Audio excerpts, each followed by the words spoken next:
You know, we got a good little crew here. I think there's already 7 pilots about to jump up in the air, and we may have a couple more on the way. Smooth air, it's warm tonight, 75 degrees.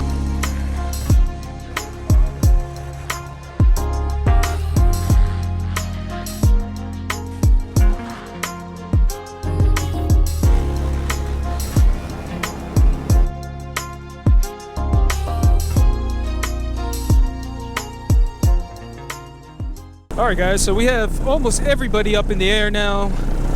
Everybody did great with their launches. We actually waited until it was pretty late to launch. It feels like I'm parked here, but I'm not. I'm moving forward. Probably about 13, 14 miles an hour.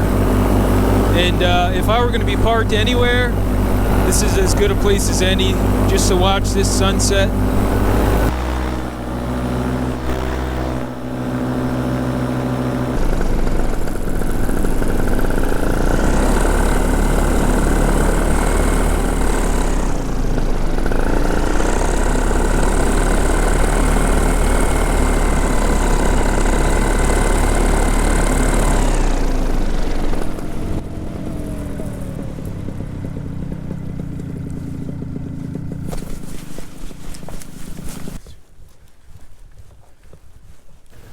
Well, we had some food and conversation, and we had a great time just hanging out and talking about paramotors.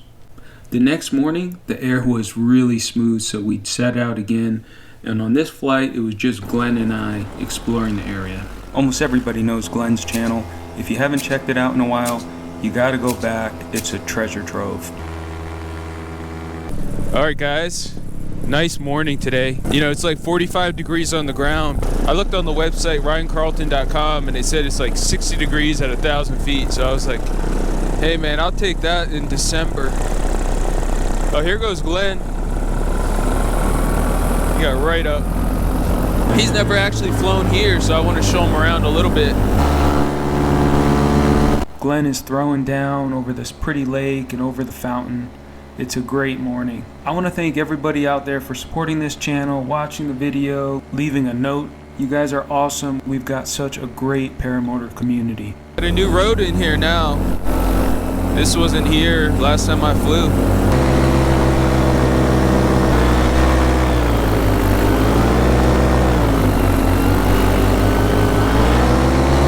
Please consider subscribing to this channel.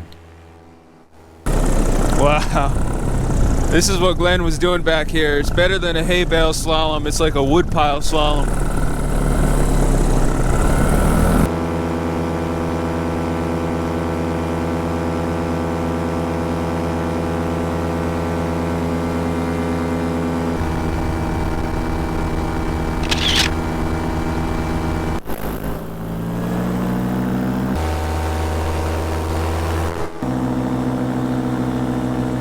This was a pretty cool moment. I got to observe a bald eagle flying down the river.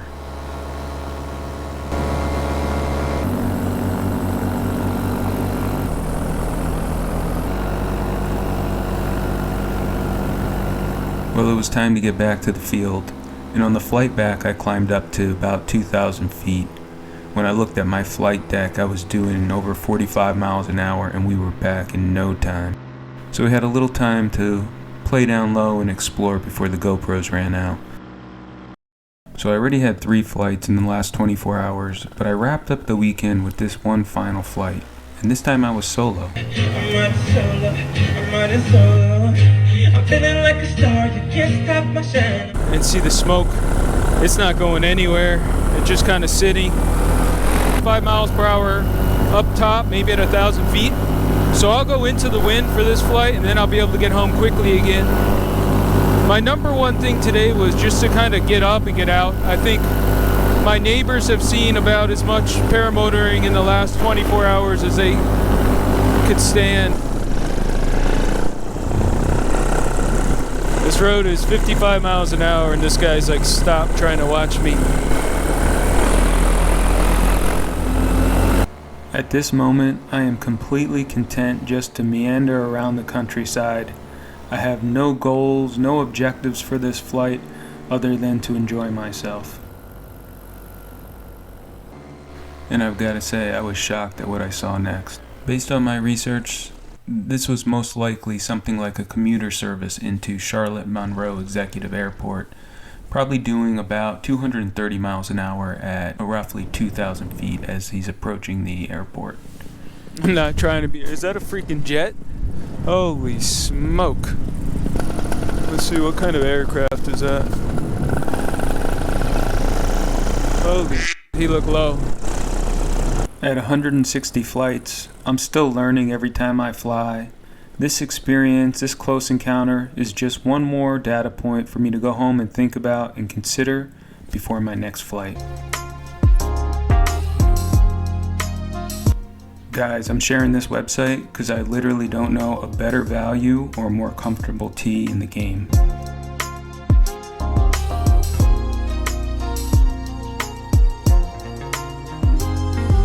And finally, if you're looking for a gift for a paramotor friend, search for My Paramotor Journal on Amazon. Make sure you guys come back, check out the next flight.